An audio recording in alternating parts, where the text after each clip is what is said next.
Guys, share ko pala to yung video nito. Ito yung nag-residence Dubai Hills Residence Villa. So guys, ang dami ng villa yan guys. Libo yan. Mula ito hanggang doon sa dulo.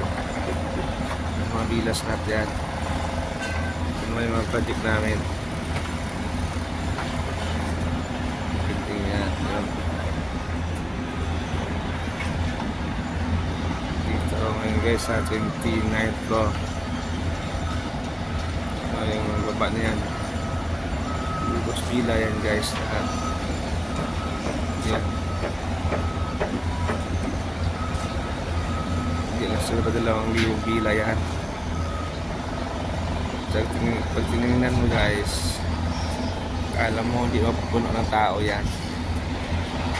Yan, may swimming pool yan sa parang lake lang din siya.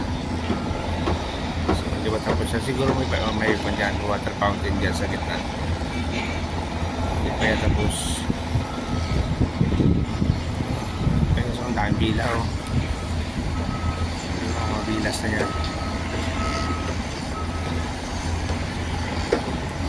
So guys, patingin ko pala sa inyo yung mga paratan dito. Piling.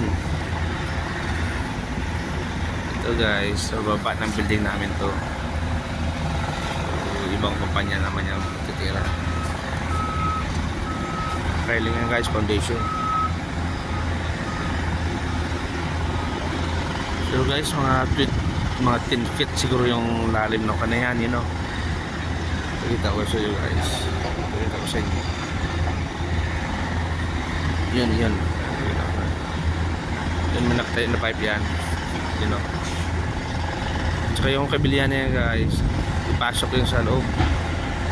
At saka yung nakatayo na pipe yan, ibaon yan hanggat tuno, you know.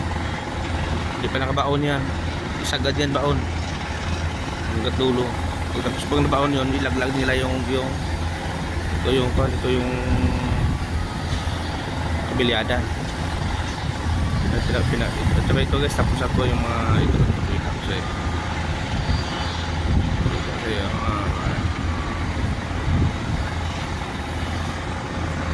hindi kita hindi masyado. May nakapauna na poste dyan. Yan guys, poste yan eh, kanuro ko. Yan yung mga apat na bakwang 6 ano na ba ko guys sa baba na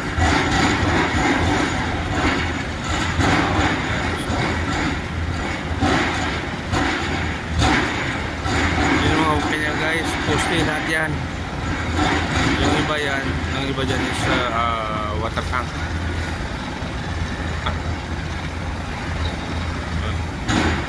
Almost yan guys mga poste. Hindi basta na mga kabilyan nilalagay dyan. Ito, sa bayan yan. Bila yan. Bila natin. Ang dami nun. Yun o. Bila natin. Sabi. Hindi ko kabila. Bilas yun.